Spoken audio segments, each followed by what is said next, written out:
Hello, everyone, and welcome to our live virtual panel called Entrepreneurship Local to Global. My name is Vladimir Koledev. I'm with the Office of Global Collaborations at Penn State Global, and I'm happy to be here as a moderator of this session. This live streaming event is brought to you by Penn State Global in partnership with Penn State Small Business Development Center and PNC Bank as part of the ongoing Global Entrepreneurship Week at Penn State. As you, of course, know, Global Entrepreneurship Week is a worldwide event that celebrates entrepreneurs in almost every country. In fact, close to 200 countries are participating this year. But it is also meant to inspire those who face all kinds of barriers or come from underrepresented communities who may have never considered the idea of being a part of the entrepreneurial community.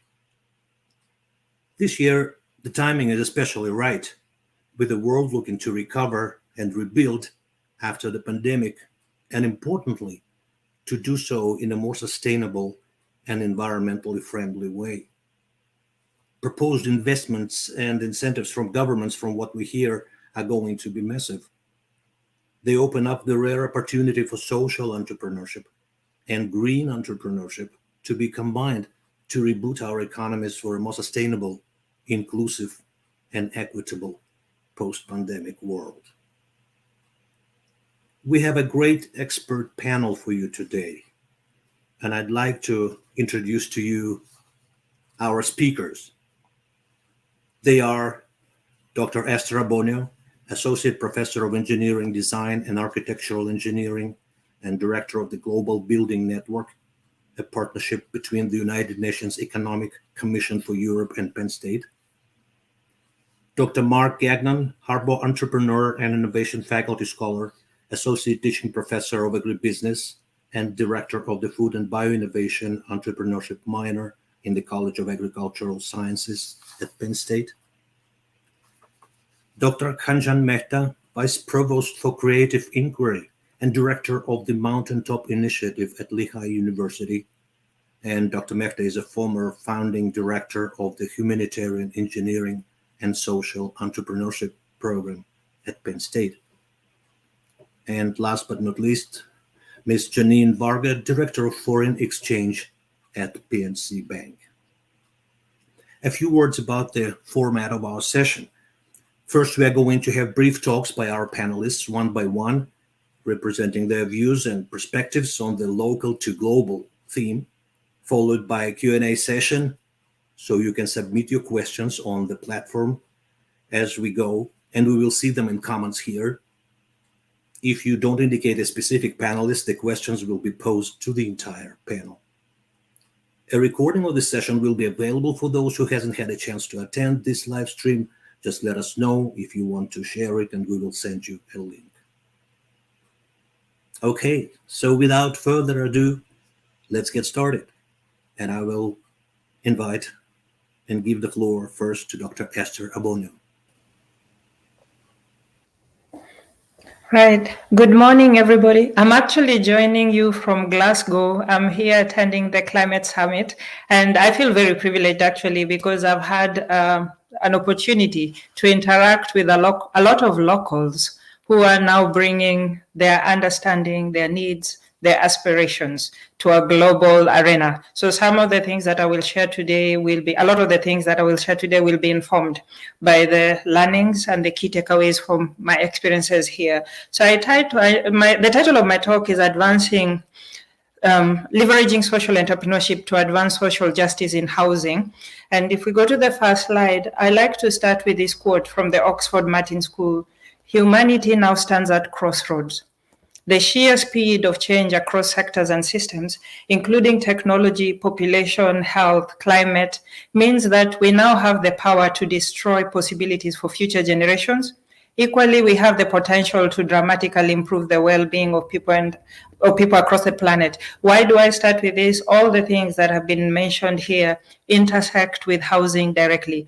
All the things that have been mentioned, technology, population, health, climate, all of them are part of the injustice that's happening as far as the provision of adequate housing is concerned. And also all of them are part of the conversations that we are having about, mitigating climate catastrophe. We're in the climate crisis, but there is a human component at the center of this all. If we can have the next slide, please.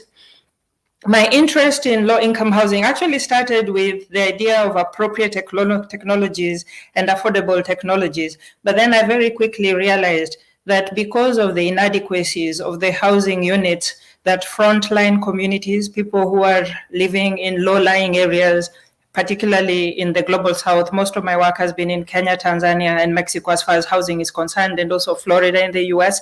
And I realized that because the housing units are inadequately designed, engineered, and constructed, and they're living in places that are prone to extreme weather events, particularly flooding for the areas that I'm focusing on.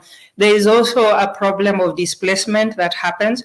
And even when people are not displaced, there's the fatalities that we've seen, especially during the pandemic. We've also seen injuries. Just 2020 alone, we had 30 million people being displaced.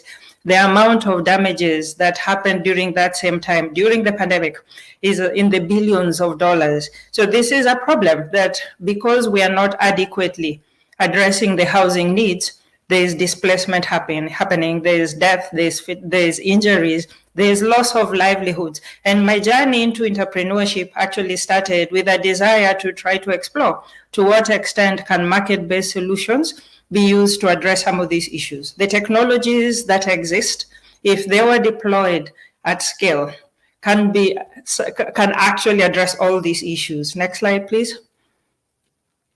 So I wanted to reflect on some of the things that I've seen here. As I said, if you're joining us, I'm in Glasgow. I'm here for the Climate Summit. I am focusing on the side events where we have a lot of interactions with people who are representing local constituents. They are young people. They are young people who are protesting, but outside of the protest, we go to rooms where we see young people from different parts of the world sharing their experiences. Some of them are investing in solutions in startup companies that are addressing energy burden.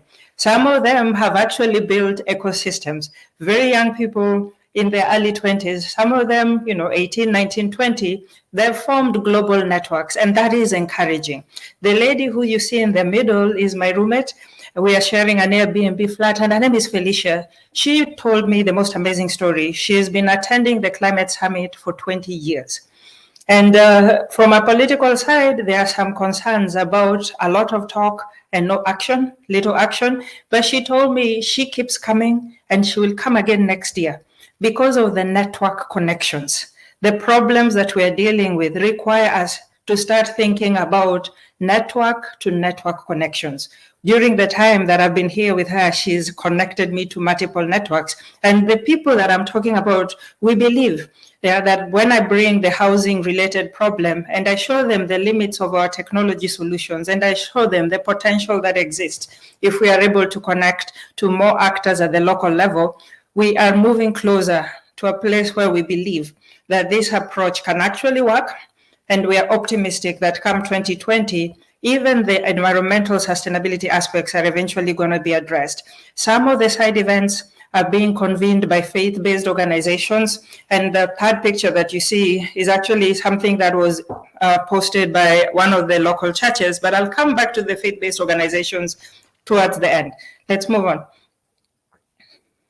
Yeah, so I'm in the building sector, and both within my own experience and also the conversations that we're having here with people who are coming from the local level, we are reminding ourselves that for the frontline communities, for the people who are living in low-income households, most of these units are women-led. Traditionally, the solutions have been designed, engineered, and also implemented with very minimal participation of women's voices at all levels, professionals, entrepreneurs, And even the women themselves, who are the final beneficiaries, if this is successful, their voices are not there. So there's a lot of interest in a new dynamics.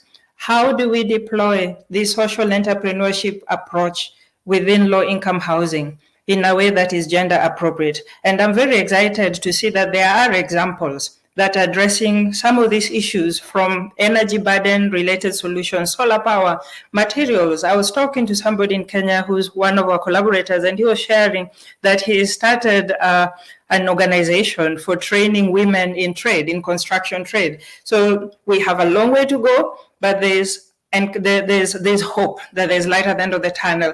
The picture you see next to the book, Diversifying Power, is also an initiative that's being championed by the government.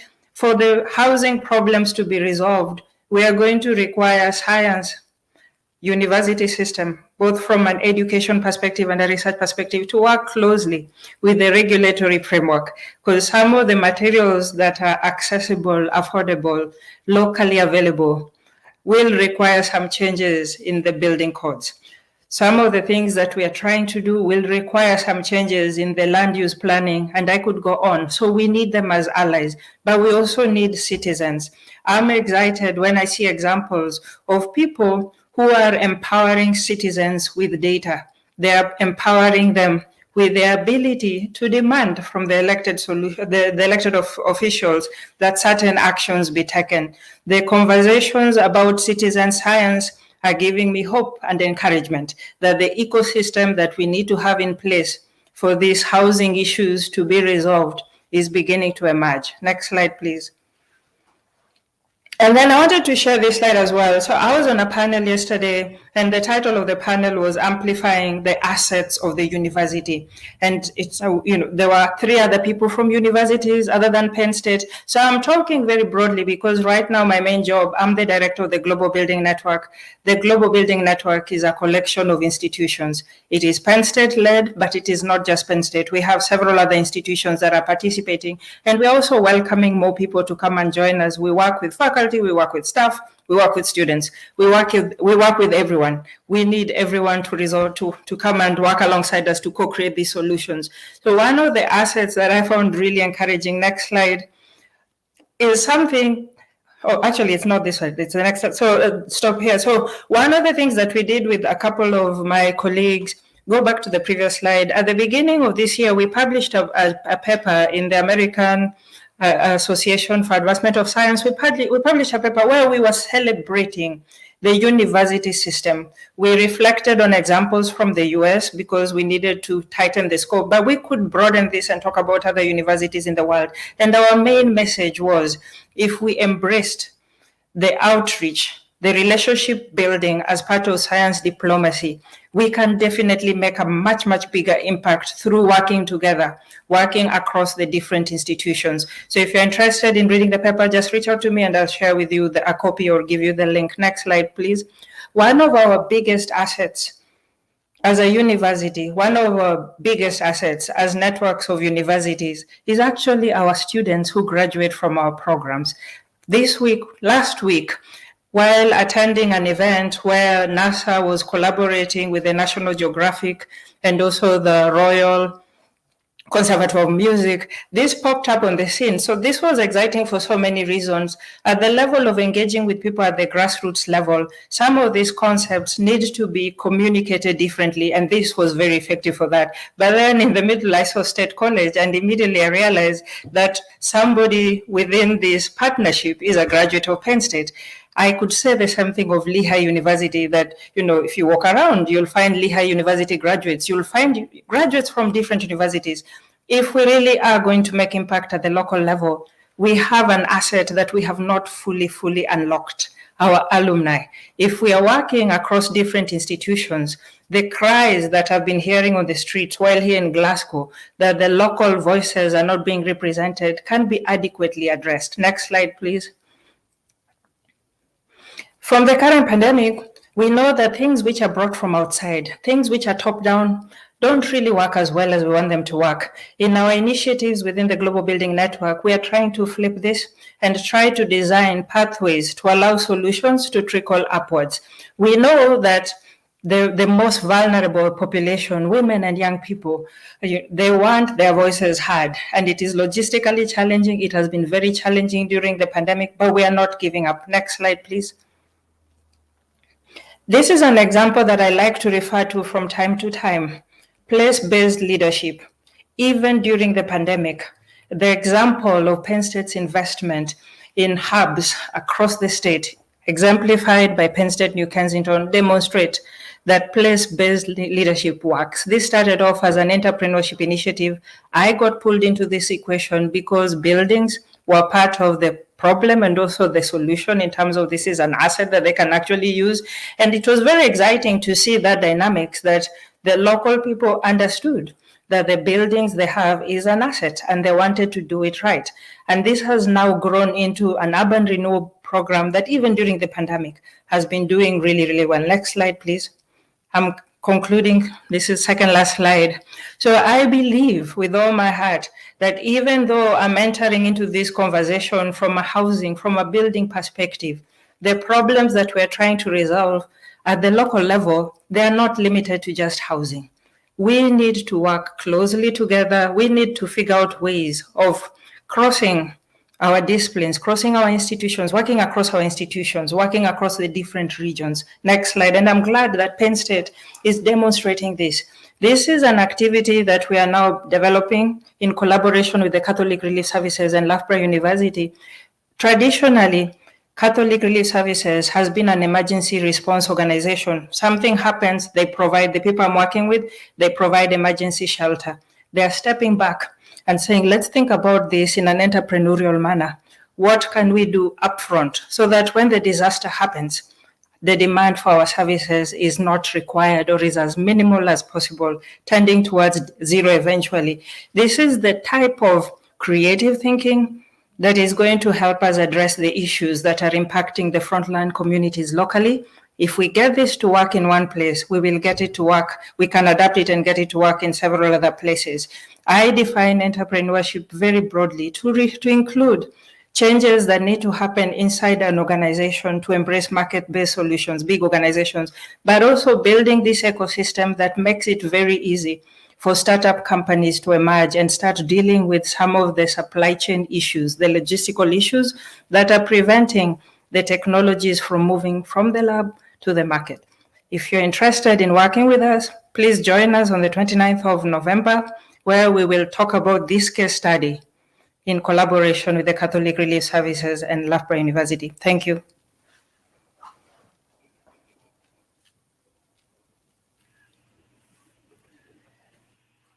Our next speaker is Dr. Mark Gagnon. Hi, Mark. The floor is yours. Hello, Vlad. Well, thank you, everyone.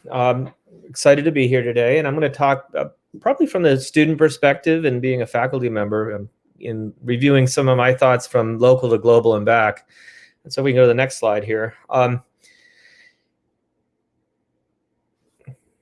There we go. So the outline of my talk today is just going to be a little bit about my background and me, the theme of inspiring human connection, discussing how local is really genesis to global, and that the aggregate of local often seeds global activity in entrepreneurship. And then just a brief review of worldviews and how much we don't know, given the limits of our worldviews, and the idea of being uncomfortable and embracing change and going with a process. And then, of course, starting this early. And I think this is an essential part for our educational experience. So we can go to the next slide.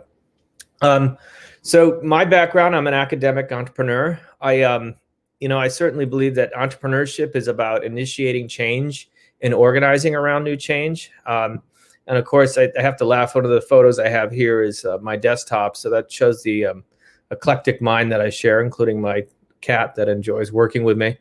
But in instance, there's so many interests that come together, and I think this is why global entrepreneurship is such an exciting theme in education around this space.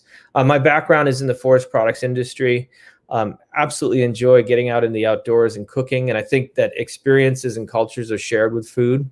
And I certainly love to travel. And so I'll jump to the next slide here.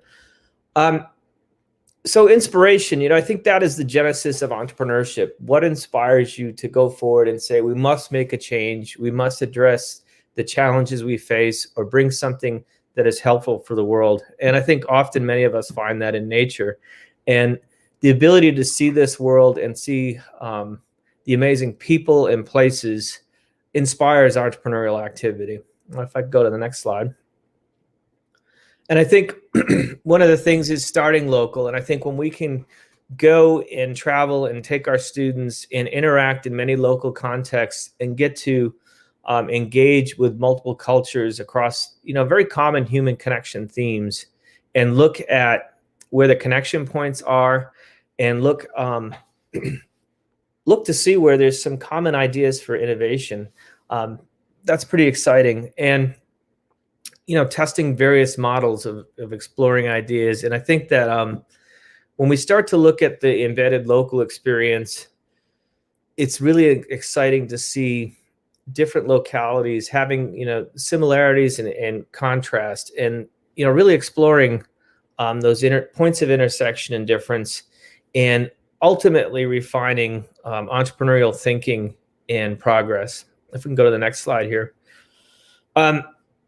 And I think this is interesting when we start to think about convergent and divergent perspectives. If we look along sort of the cultural wheel here, this idea of conservation, openness to change, getting beyond ourselves, or on the other end, enhancing ourselves, I think that these dimensions play uniquely across cultures. And I think it's essential for us to hold our subjective experience as object and say, really, is this the way things come together? And I think that's one of the things that I see with global entrepreneurship, and the ability to engage across many cultural contexts on a global level, is that we have this common human experience, and that many of the problems we share and need to solve, and often see that, connections around ideas start with that emotional connection.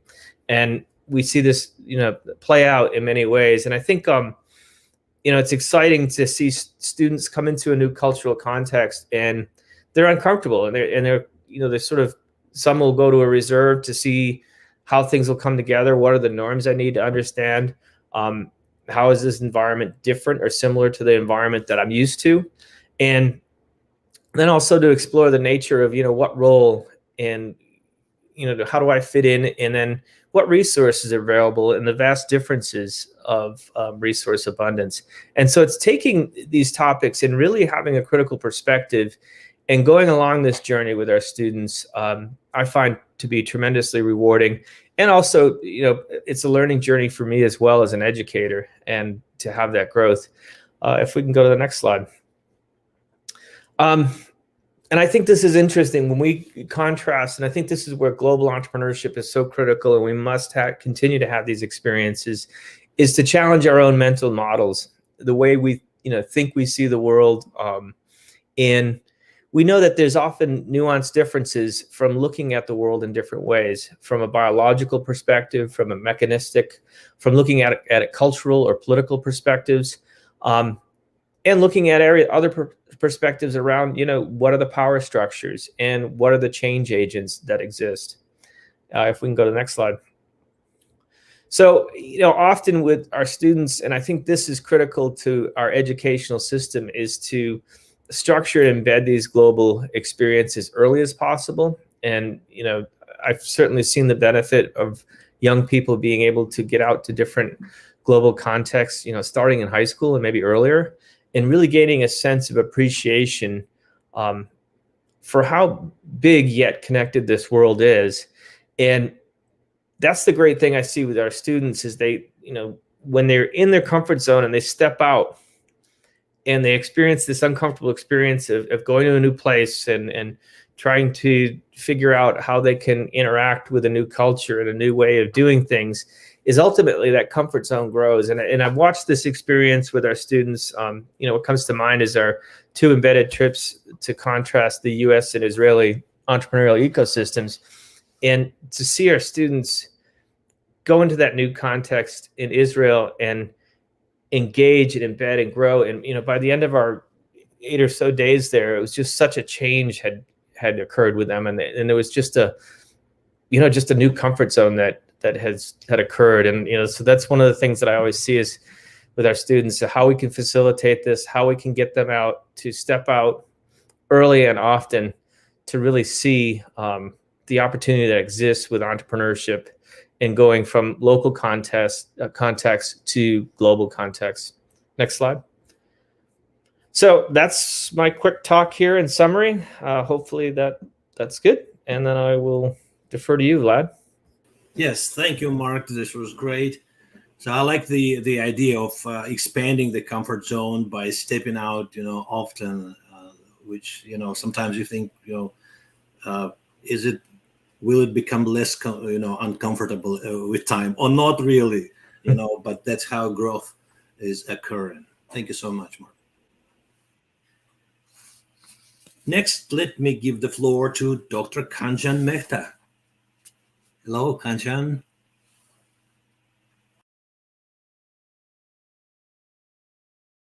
Fortunately, I'm not in Glasgow having all that fun and having these great experiences and talking to wonderful people like Esther is, or I'm not in State College with my dear friend Mark Gagnon. So I'm at Lehigh University, where I serve as the Vice Provost for Creative Inquiry and Director of the Mountaintop Initiative. And I'm going to talk about this local to global through the perspective of the Impact Fellowship programs that I have initiated and now run at Lehigh.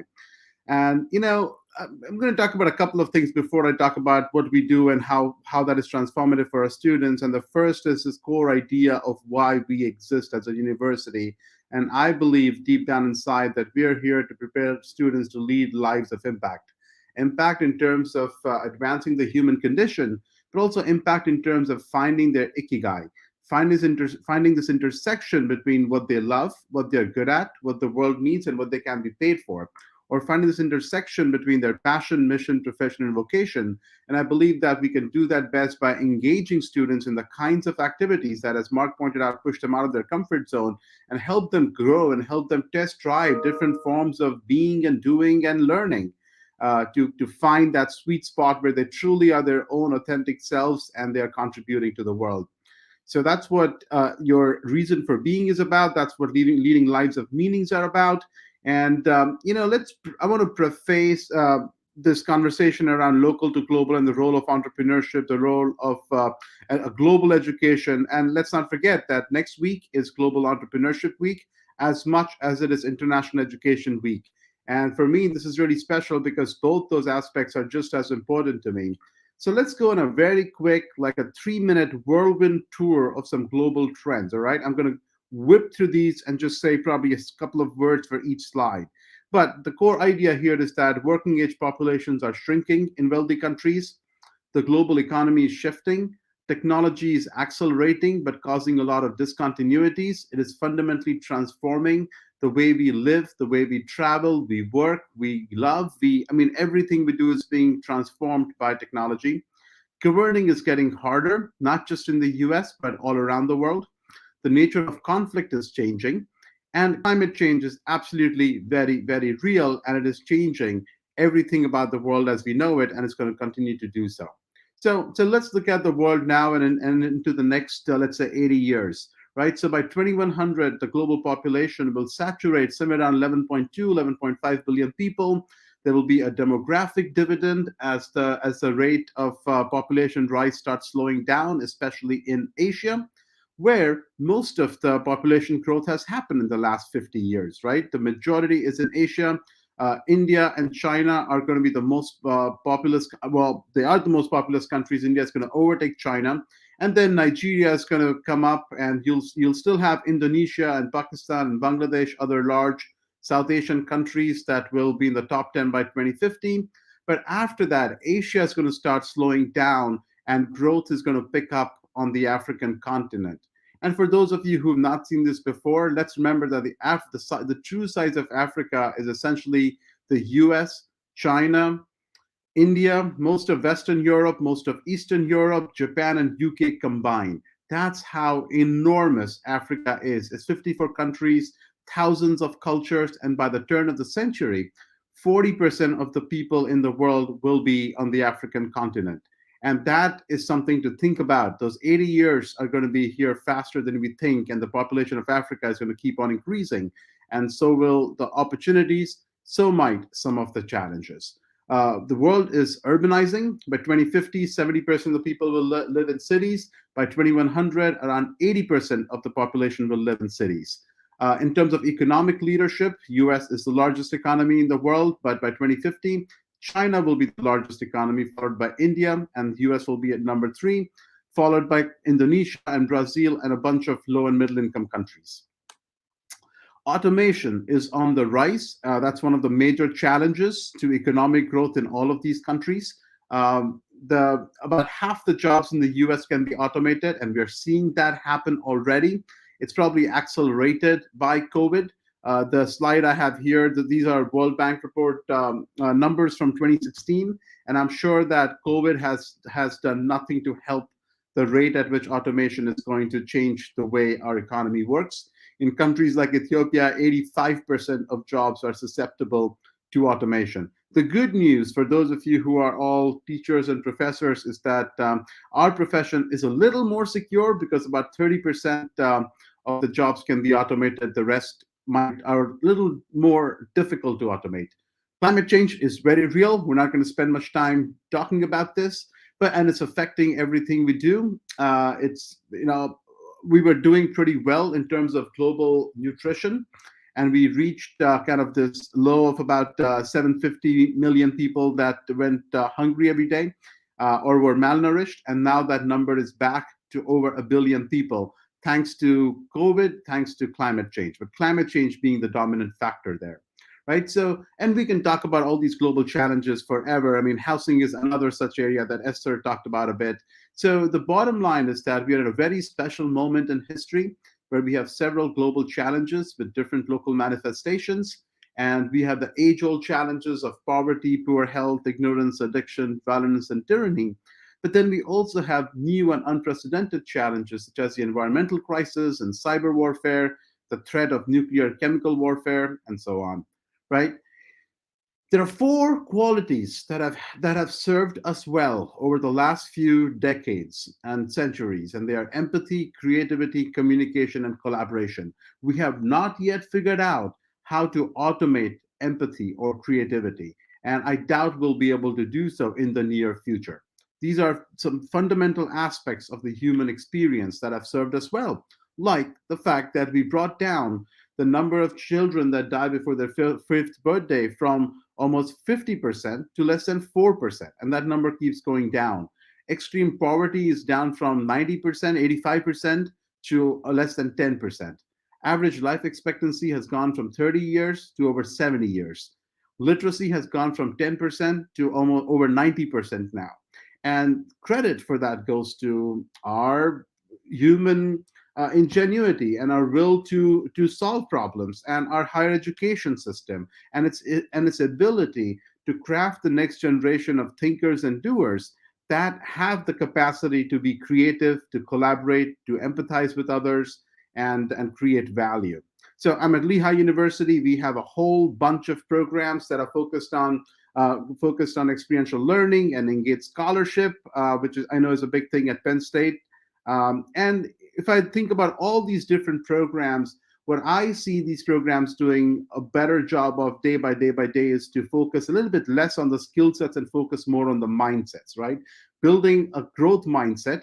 And if you can think it, if you believe in yourself, if you have the right mindset, you can develop whatever skill sets you need to be successful at solving a problem, at creating value. And ultimately, the proof is in the pudding. And that's where your portfolios bring to life the skill sets and mindsets that you have developed at the university or beyond the university. And this sum of skill sets, mindsets, and portfolios helps our students develop their identity, agency, self-efficacy, reach a higher level of consciousness, but most importantly, find their sense of purpose and belonging in the world. And so when I think about education, it's really, there's a larger focus on developing those mindsets. So what kinds of skill sets are we talking about? These are things like problem solving, cognitive flexibility and negotiation, and emotional intelligence and creativity that are just as relevant to an electrical engineering major as a finance student, as a French horn major, right? The kinds of mindsets are things like design thinking and entrepreneurial thinking and systems thinking, pursuing data-driven and evidence-based approaches to problem solving. It's about ethical decision-making, playing by strengths, and most importantly, the one closest to my heart is getting stuff done. And so the mindsets, these are the kinds of mindsets that we want all our students to leave with. And entrepreneurship and an entrepreneurial or entrepreneurial-minded learning is, I think, a wonderful gateway to develop all these other skill sets and mindsets. Because once you open your mind, once you're looking, you're willing to take risks, you realize that it is okay to fail as long as you're learning from failure, you develop your personal resilience, you are going to start developing these other mindsets as well. And portfolios that bring these different kinds of experiences that students have had in terms of entrepreneurship or creative inquiry or global experiences and community engagement, what have you. But we focus much more on the outcomes in terms of, yes, you have these experiences, but what are the outcomes from those experiences in terms of personal growth, advancing knowledge and praxis, and professional recognition. And so that's the combination of skill sets, mindsets, and portfolios that we want all our students to develop at Lehigh, and I would say pretty much every university. So the question is, how do we help our students develop these skill sets, mindsets, and portfolios? And of course, one way to do it is to have them take more courses and take more exams. Another way is to have them develop more Rube Goldberg machines, where we take these simple problems and come up with really complex solutions. And in terms of experiential learning, in terms of learning how to build these systems, it's probably not a bad exercise, right? It's better than just reading, reading a bunch of books. It's better than solving abstract problems just for the sake of learning. But every time I look at this, it kind of irritates me a little, because I'm wondering, why are we having students take complex problems, simple problems, and develop complex solutions, when we have so many complex problems around us in need of simple solutions? And that is a fundamental hypothesis, that's a fundamental kind of construct behind all of my work at Lehigh, where I lead about 8 to 10 different programs. And the core theme across all these different programs is to engage students in incredibly real, meaningful, and authentic projects. And we do that in many different ways. This is one of our beautiful spaces on our mountaintop campus, where we have students work on all kinds of open-ended challenges. This past summer, I had 200 students, about 60 faculty members work on 40 different projects. What was common across these projects was that they were all pursuing new intellectual pathways. They were asking questions and trying to find answers that we did not know, for which the answer was not available at the back of the book, right? So it was about pursuing new intellectual pathways. It was about interdisciplinarity, building a strong sense of community and finding that purpose and belonging, a commitment to impact, and impact defined by students and faculty in their own words, with their own values in mind.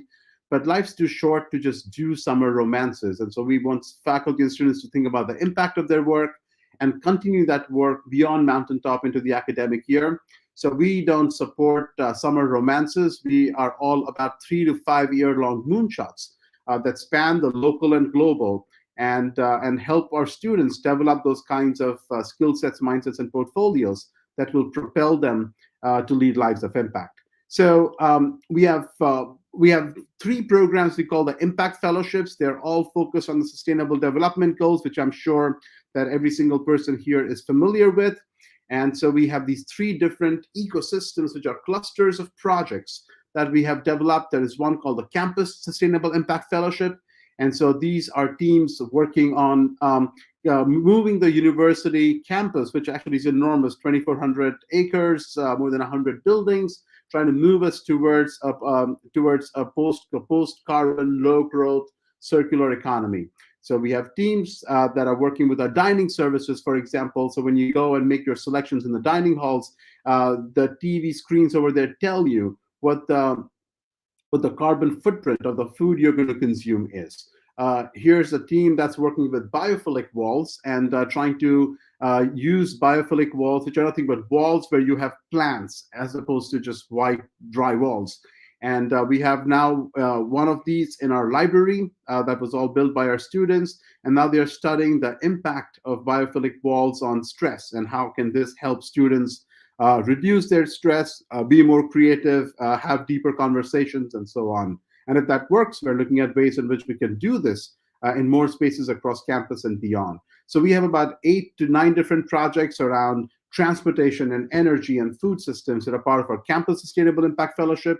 We have a second program called the Lehigh Valley Social Impact Fellowship that are teams focused on social innovation and impact in Lehigh Valley. And again, these are all interdisciplinary teams. We have first-year students to fourth-year PhD students from every college across campus working together over multiple years to get things done. So here's a team that's working with the local school district to develop VR games around the Lehigh Valley watershed and trying to make education more exciting. Here's a team that is working with the prison system and with a whole bunch of stakeholders to get these stories of the school to prison pipeline and mass incarceration. And they're developing a series of performances that are conducted across the community to educate people about mass incarceration. So it's really a social justice theater project. Here's a team, a super team with 8 students that mapped out the impact of COVID on people's mental health. And they identified 134 different resources. And now they're trying to figure out, well, what are appropriate practical ways in which we can connect people who have mental health challenges with appropriate resources and find those stories, tell those stories to try to destigmatize or reduce the stigma around mental health access.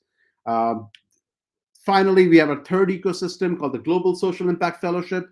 And this is where we have 3 incredibly strong ecosystems, one in Sierra Leone, one in Kazakhstan, one in the Philippines. And this is where we have teams working on all kinds of innovations. Here's a team that just won a major NIH award. They're developing a $2 diagnostic device for sickle cell trait, which affects, 24% of the people in West Africa have sickle cell trait. And right now it costs about $200 to $300 to get diagnosed. So almost nobody knows if they have the trait. 90% of the kids under 5 die when they develop sickle cell disease. So here's a $2 device that we have developed, and we will be conducting clinical trials in January that we are trying to get out to across the country and try to integrate that into the newborn screening protocols across the country. That's the aspiration, and we are really on our way.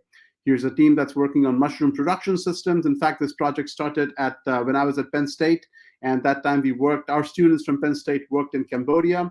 And now if you travel to Cambodia and you go to Phnom Penh and you order something with straw mushrooms in it, there is a 1 in 2 chance that the core technology was developed by and the farmers were trained by initially Penn State students and then Lehigh students. And that's something I'm incredibly proud of, because we have 250 farmers that produce about 6,000 kilos of mushrooms on a weekly basis. So it's absolutely transformed their economy in that small part of the world. And now we are trying to do the same in Sierra Leone. Here's a team working on a documentary on safe motherhood, trying to shine the light on some of the stories of innovation, stories of resilience, and make the Sierra Leonean healthcare providers and all these other actors true teachers on the world stage, and to kind of bring out these stories beyond the stories of despair that we keep hearing on popular media, which are like really don't capture the dignity, the resilience, the true innovation of the people innovating in very difficult environments and really changing people's lives. Here's the team. We just got a VentureWell grant for this, working in the Philippines, and they have designed a bunch of machines to convert plastic waste into high-value products. So it'll take all your plastic bottles, convert them into bricks that can be used in the housing industry.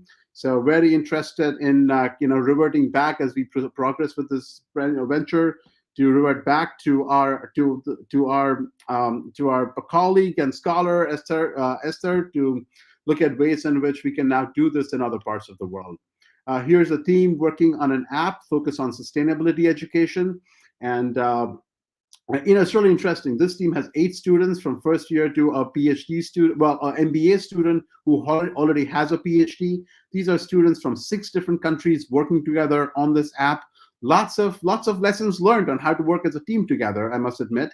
But now they've got this app that will be integrated into the ecology curriculum for middle school students for Kazakhstan. So we are now working very closely with the education ministry, and I was there actually last month for 2 weeks, and we are now finding ways in which we can align our curriculum, and this is now going to be used by children across the country to develop the kinds of habits we want them to develop by gamifying that whole process, making it fun. And so Tuba is a saiga that lives on the Kazakh steppes, and these children kind of develop this emotional engagement with this cartoon saiga, this antelope, and participate in all these inquiry-driven games to develop those habits of the mind. Final example, here's a team that also started at Penn State. They're working on a 2-cent test strip to screen women for UTIs and preeclampsia.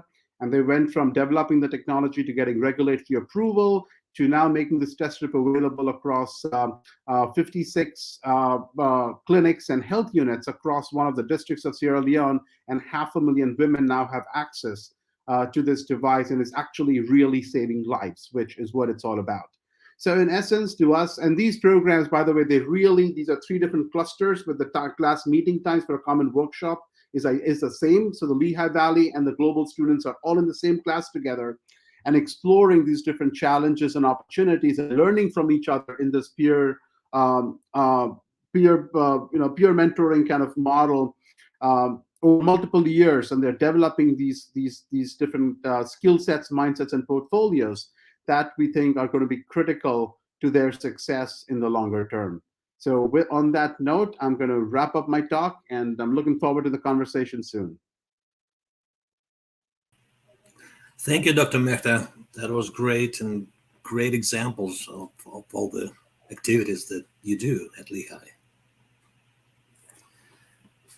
All right, and finally, changing gears, let me give the floor to Janine Varga. Hi, Janine. How are you? Good, thank you. So as Vlad mentioned, my name is Janine Varga. I am a foreign exchange director at PNC Bank and have been involved in the international capital markets for the past 12 years. Very grateful to have the opportunity to connect with all of you today. I like to start by sharing an old Chinese proverb that some believe is a blessing, while others say may be a curse. It's "May you live in interesting times." And here we are, living in very historic, interesting times for sure. I like to believe we can all share the similar mindset that these are extraordinary times and we can view it as a blessing for all that we have. So on the next slide, we look at advance that for you. There we go. Over the past 2 decades, the U.S. economy has become increasingly linked to global markets. Although there's significant turmoil in the markets currently, as the impact of global supply chain disruptions and the pandemic remain to be fully realized, international trade continues to be as robust as ever. According to the World Bank, international trade now makes up close to 30% of the US GDP, up from 25% in just 2000. Many companies are expanding their supply chains and customer bases to all corners of the world. And small and medium-sized companies, both brand new and established, are already doing business internationally or planning to do so in the near future. With the constant advances in technology, this has never been easier to engage with counterparties anywhere on Earth. While there's many things to consider and negotiate when expanding globally, one thing that we find is often overlooked initially is the movement of cash and cross-currency settlements among international transactions. So on the next slide, we'll look at the foreign exchange market. It is the largest market in the world and sees over 5 trillion in activity every day, and it trades 24 hours a day, 5.5 days a week. As you'll see from the chart on the left, that market turnover is made up of a lot of different currency pairs, but the most common are the US dollar to euro and the US dollar to Japanese yen pairs. And in fact, the US dollar is on one side of 88% of all transactions, followed then by the euro at 31%, the yen at 22%, and the British pound sterling at 13%. Emerging market countries, reflected in the other category of this graph, continue to grow as business expands outside of the more developed markets. Now, currencies are considered a commodity. So like other commodities, the price of each currency pair is going to be especially volatile and can be affected by a number of economic factors. Something very important to understand is that the FX market is decentralized, meaning that prices are set by each bank's willingness to buy or sell at a given price. This differs from equity markets in that the price you see online to purchase a share of common stock is in fact executable, whereas currency rates are only going to be indicative. The overall FX market is linked through electronic and voice brokers, and while anyone can view exchange rates by a simple Google, you must use a provider in order to actually execute electronic wire transactions in the market. Therefore, the rates published online are considered wholesale and not necessarily where an individual provider would be willing to buy or sell a currency pair to a client. The source of your information for currency rates should always be considered when expanding into markets outside of the US, as executable rates can differ significantly depending on the institution and could potentially negatively affect a company's bottom line. On the next slide, we'll look at, while embracing international opportunities, U.S. Companies have historically preferred to negotiate international agreements in U.S. dollars, believing that this insulated them from exposure to foreign currency exchange rate volatility. However, in doing so, they increasingly can place themselves at a competitive disadvantage compared to companies that are willing to transact in local currency. There's competitive and cost advantages to transacting in local currency, and coupling that with the adoption of tools to manage the risk that it creates has enabled companies to grow across the world. So, in conducting business in only US dollars, it does in fact eliminate the direct foreign exchange risk that someone may have. However, the counterparty that you are dealing with in turn is then subject to that risk. So for US exporters, this could mean an increased risk of competitive disadvantage and may decrease the potential customer base, as many often prefer to conduct business in their own currency. By allowing a customer to pay in their local currency, it is viewed as a simpler transaction on their end, and they avoid incurring high foreign exchange fees from their local banks that may charge a large premium to buy dollars. And on the flip side, US importers, when conducting business only in US dollars, can be subject to paying premiums by international suppliers who will look to protect themselves from currency fluctuations through adding a premium to companies that they bill only in dollars. Our research has found that this premium can be significant, especially in the emerging market countries where exchange rates are more volatile. So when choosing to conduct business in local currency instead, you can take ownership of the FX risk, and by doing so, there are significant advantages that can be realized. The US exporters that can expand their client base as more companies are willing to purchase goods if they can use their own currency. And in turn, there's potential for higher revenue as companies may be willing to pay slightly higher amounts of currency rather than paying the substantial premium to send dollars. And on the import side, paying a local currency increases the potential for the expanded list of your suppliers, but it also eliminates that premium that's often added on when requesting to be invoiced in dollars. So while sometimes operating in local currency is seen as a riskier option, the risks associated can be almost entirely mitigated through various foreign exchange risk management strategies, enabling US companies to take advantage of the benefits, but also fully protecting themselves. From a banking perspective, go to the next slide here. The easiest and most cost-effective path forward when taking the first steps internationally is to operate out of a normal US dollar checking account. This is typically suggested in the early stages of international expansions and is best utilized if your organization has no employees abroad and expects minimal two-way transactional volume. Through a normal business checking account, banking partners like PNC can make and receive international wires in foreign currency, keeping operational costs low, transactional fees down, and managing the conversion rates at preferred levels. Partnering with a large institution also gives you access to a global network in order to facilitate your international trade and cash movement transactions at no additional cost.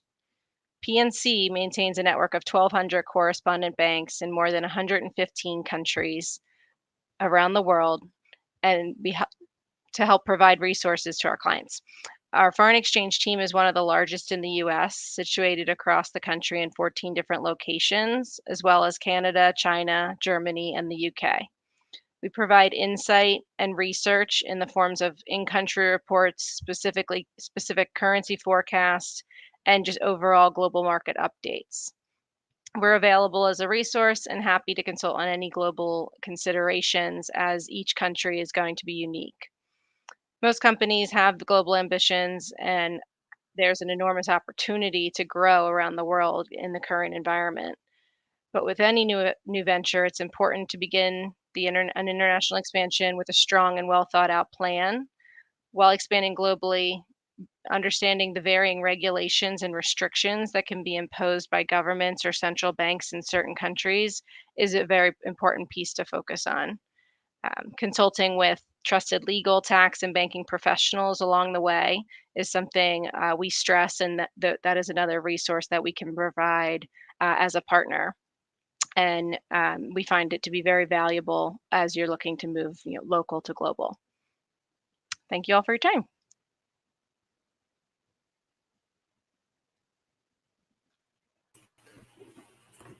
Thank you very much. All right, now let me invite all the panelists to join me for a Q&A session. And please keep submitting your questions to the platform where you're viewing this session. We already have quite a few, so we'll get started, and some of them will be opposed to specific presenters, and some are more general nature. So please feel free to add your perspectives or opinions. One question was to Dr. Abonio. You mentioned that engaging women and young people can be a challenge. What are some additional ways that these underrepresented groups can be coaxed in a meaningful way in urban communities? Yeah, so I missed the last part of your sentence. Please repeat the last half of the sentence. What are some additional ways that these underrepresented groups can be coaxed in a meaningful way in urban communities? Yeah, so I mean, one of the things that I pointed out earlier is that within the Global Building Network, we are trying to do these connections. We are doing connections at the local level, regional level, national level. And our reason for our motivation is a belief that when you have critical mass, then you have bargaining power. And we've also seen that happening here at the COP event, that the youth, they have convening power. They are many, and because they are many, their voices are being heard. This morning, I participated in an event that was organized by Women and Gender Constituency, and it's the same idea, that many women from many different local locations, whether they are getting together virtually or they are getting together in person, they become a powerhouse. So our approach, and my approach, is, collaboration, cooperation, reaching out across different disciplines, reaching out across different regions and different networks. And by convening the big numbers, your voice is amplified. I was very surprised that when President Obama came here, even though I wasn't in the room and you all heard him broadcast, he's like, because the youth are many, he's actually saying, yeah, the peaceful protests are good. So I just said, don't be a lone ranger. Don't try to do things alone. Thank you. Next question to Mark. You mentioned that entrepreneurship is nourished early. Do you think entrepreneurship can be taught to older populations? Absolutely, yes. And I think that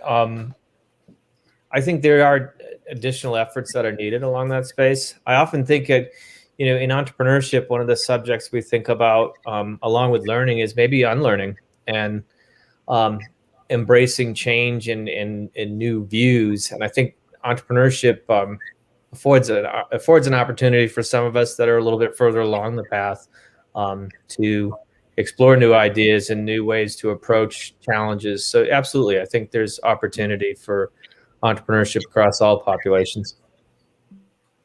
Thank you. Question to Dr. Mehta. That was a pretty impressive chart. And here comes the question. Ikigai, from where comes this term? It's a Japanese concept. And I think most Japanese terms tend to be pretty interesting and exciting. They're exotic enough that everybody pays attention. So I've really adopted that in my talks. But it really gets at the heart of what we want students to do, right? Find the reason for being.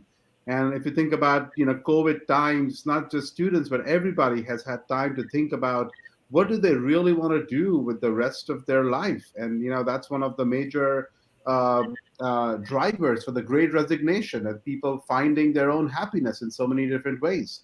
And I think that's how do we do that outside of COVID times without, causing additional duress is a question. And how do we create the kinds of experiences that let students find that happy spot? Thank you. Question to Janine. Does PNC offer guidance on reporting requirements for countries that impose restrictions on imports or exports of currency? Yes, we absolutely do. Our entire international team takes the consultative approach that we're here to give any of that guidance that we can, as well as utilize our resources across the globe, both our partners in our foreign offices and our banking resources outside of PNC that we could help look into any kind of certain questions or currencies, both on the import and export side. Thank you.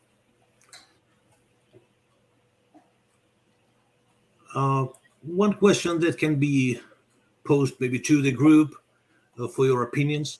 Would love to hear panelists talk about global versus international.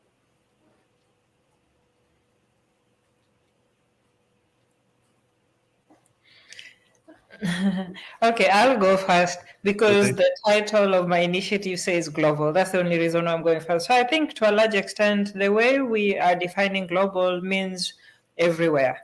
So all the regions of the world, like the reason why COP26 is global, it's because it's touching on every region of the world. And when we do our initiatives, like when we say Global Building Network, it's an aspiration. We are hoping that through connecting to multiple organizations and networks, we can begin to have a presence and impact in different parts of the globe. International, within the same context, can be between two countries. Like I can be doing an activity with Tanzania, which I've been doing since 2008, and I've been doing things with Kenya, sometimes Kenya, Tanzania, and US combined, but we are not saying that we are coming up with solutions or ideas for social enterprises, for building materials for the whole world in that context. I've done things in Mexico, and it was very clear that even though we are hoping that some of the lessons learned can inform what is being done elsewhere, we are focusing on the Mexican context. So I think for us, that's the distinction, that international is a specific number of countries, 2, 3, 4, focusing on the things that are common to the 4 of them, or the 2 of them, or 3 of them. Global is everywhere. So I'll go with that logic, Vlad. I agree with Esther's logic completely. That's how I think about it. But even if I'm focused on one innovation in one country, I'm always looking at it from a global perspective. If we can get this to work here, are there ways in which we can intelligently translate it or replicate it or adopt it to other settings? So, I mean, global is more of a mindset for me than international is. And it helps that it has fewer syllables and you can, say it faster. Right. Get to work. And Mark, that ties into your idea of local is a collection of globals and the foundation of that. Yeah, I think in terms of definition, global affords us more of a interconnectedness and ability to transfer innovation and entrepreneurship. When you think of international, you are thinking of boundaries and legal entities, and so I prefer the term global. All right. Thank you. This question is, I think, to Kanjan, by turn of century, 40% of population will be Africa. What will be their GDP, and how do we think about making higher education costs obtainable for the African population? So I don't know what their GDP is going to be, but I do know that a lot of universities around the world are trying to figure out how they can, create. How do they support education in Africa? And I have a little faith in universities, but you know what? I have much more faith in the Apples and Googles of the world, who are trying to figure out how to enter the education market that has its own opportunities, that has its own challenges, ethical and otherwise. But I feel that we're going to see, many more large tech companies enter that space, and we're going to see what's already happening with access to knowledge and open courseware. And so we actually do a MOOC on green entrepreneurship in partnership with UNDP.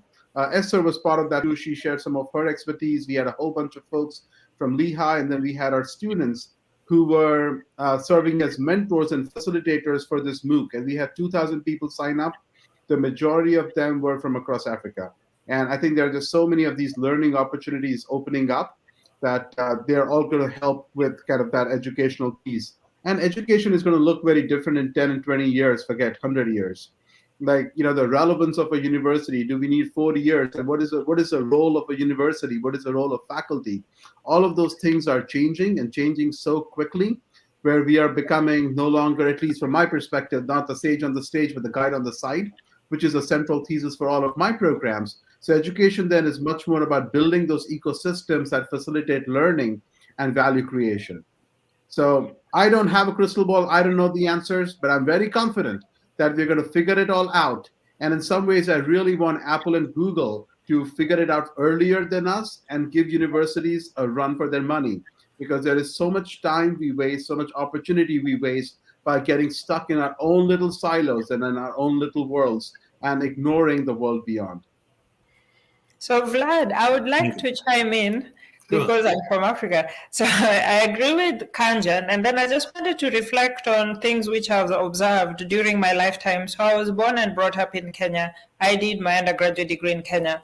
When I was applying to go to the University of Nairobi, we had a very limited number of universities, public universities, and also private universities, and it was really survival for the fittest. The fraction of people who transitioned from high school to the university was very, very small. And that was very heartbreaking. But by the time I was finishing my undergraduate degree, that had started to shift. That, people started questioning things like, who says that if you have a B- or a C-, you can't be a medical doctor? And it was a little bit challenging, but it happened. And we had more people being accommodated in the public universities. We had more public universities springing up either from scratch, but also the thing that happened during the last half of my undergraduate studies, vocational colleges were upgraded into universities. Fast forward, present time, they're now regretting that these vocational colleges that used to train plumbers and electricians and other technicians went away. So they're now investing. There's a big investment in these vocational and tertiary colleges. And I think, we now have more universities. I'm just using one example, Kenya, but this can be said of several other African countries. The number of people getting college degrees has increased.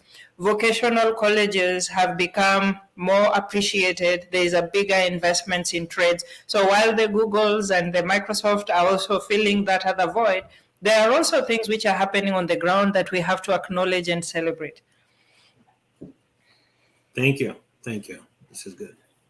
Actually, if I can add one more thing very quickly, it is not only do we acknowledge and celebrate, we learn from them, because they are trying to figure out how to do it in a very lean and mean manner and making it incredibly effective, because they don't have the luxury of having their students spend all their time on navel gazing and on these big picture ideas. They have to get to work, and we can learn from them. Absolutely. A question to Janine. What do you think about the future of crypto, specifically crypto such as Shiba Inu? Sure. So there's definitely a space in our world for crypto as both innovations in fintech and the various crypto markets continue to develop. We're continuing to watch it very closely. We're not currently operating a crypto desk as some larger banks have started to move into that space. However, that doesn't mean we haven't seen our clients actually begin to adopt it as a form of payment. Now, I say that more in respect to Bitcoin and Ethereum and some of the more payment-oriented type of cryptos, whereas I think some like Shiba Inu and some of the others that are more the speculative type of coin are still in the earlier phases in what I have experienced, where you know, it's not to say it's not going to get there, but there's a lot of room for growth. Absolutely. I think it's a disruptor. I think it's a great thing to continue to explore. We're, as I said, a little bit on the back end of exploring that as PNC, but personally, you know, I think there's definitely a lot of room there in the next coming years that we're going to see it change the payment space globally for sure. All right. Thank you. One question to Mark. Mark's chart showed openness to change as opposed to conservation. Should we not think of the steps we need to take for conservation goals, climate change goals, to require openness to change? Well, yeah, you know, these are dimensions around cultural dimensions. So you can take the idea of conservation or the idea of maintaining tradition in the societal sense versus the challenge of conservation of resources and natural ecosystems. So there's, you know, a same word but separate contexts. So there may be some confusion with that. I think in terms of conservation with ecosystems and addressing sustainable development goals, right? There's change needed to conserve things and to fix things that need to be fixed, you know, such as the impact on societies and disparity in ecosystems. So yeah, change is needed for that. So hopefully that clarifies things.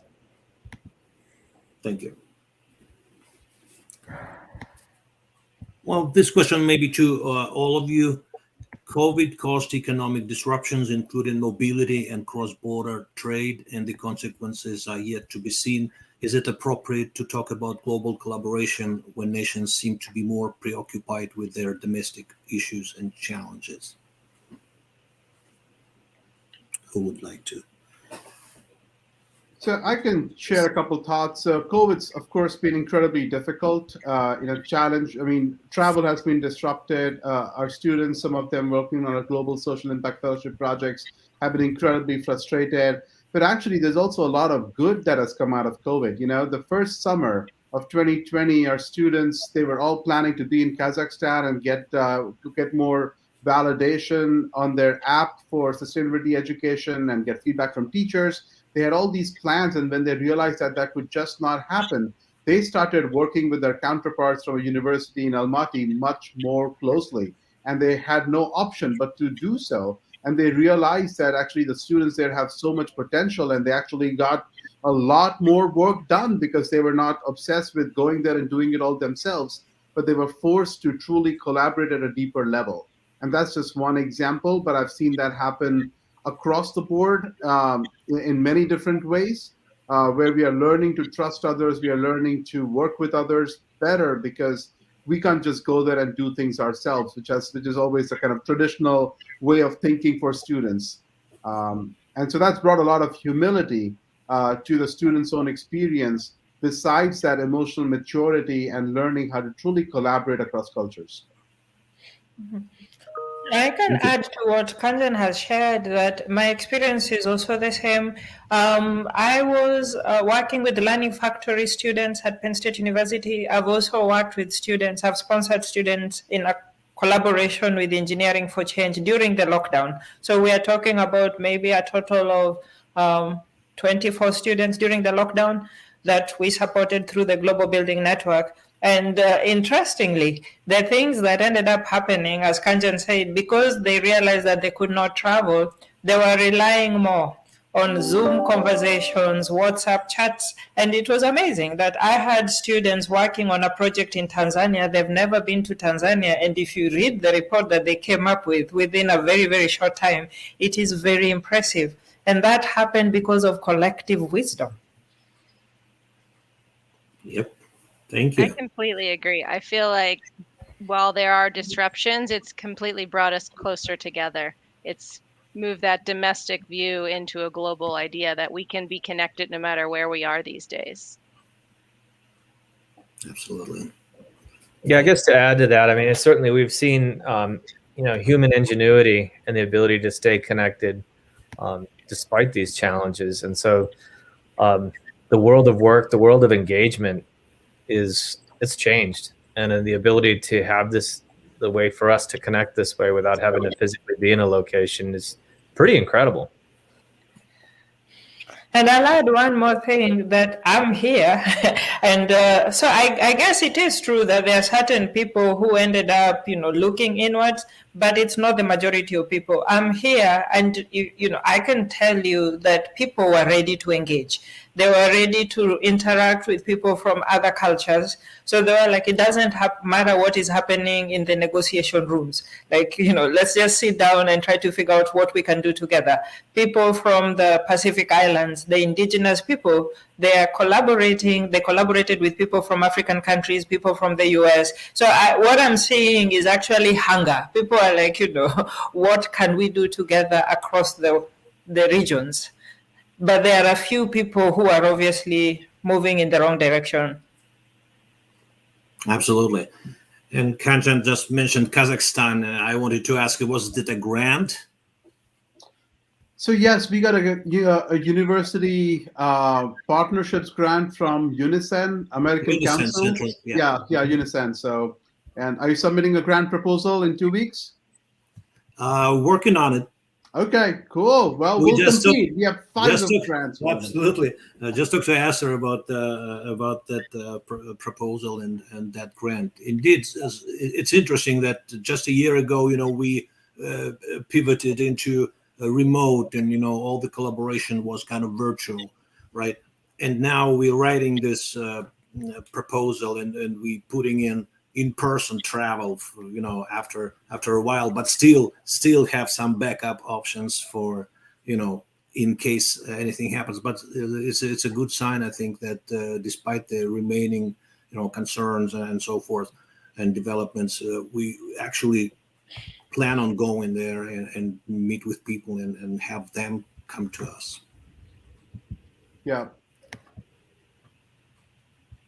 So can I ask a question? I have one for Janine. So I love your talk. I'm a Penn Stater. I'm also a PNC customer for many years, and I have a little note to myself later this week to go to my local PNC bank and ask them to have a whole bunch of new $100 notes ready for me to pick up sometime in December, because I'm going to be taking about 18-20 students to Sierra Leone in January.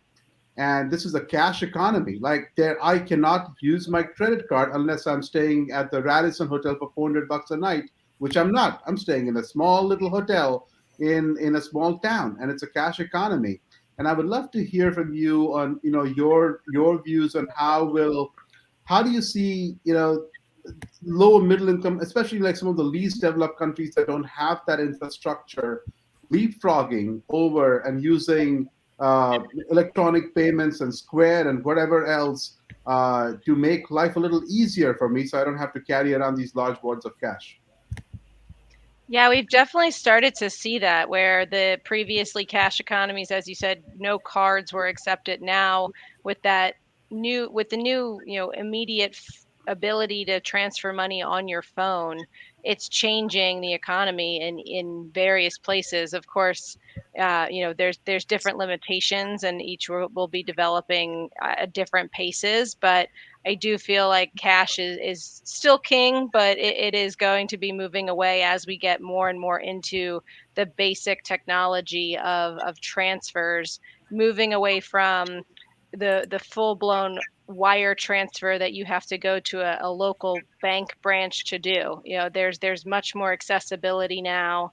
We're continuing to see it evolve, and the hope is that it will reach those types of economies like Sierra Leone, where you won't have to carry that cash around, because that's ultimately not the best form of payment for anybody these days. So from what we see, it's definitely still moving. We're still on the electronic side primarily because we're dealing in larger business type transactions, B2B primarily, but we're continuing to evolve that group on the consumer side with new various same day payment mechanisms and things that we can develop on a secure network. So.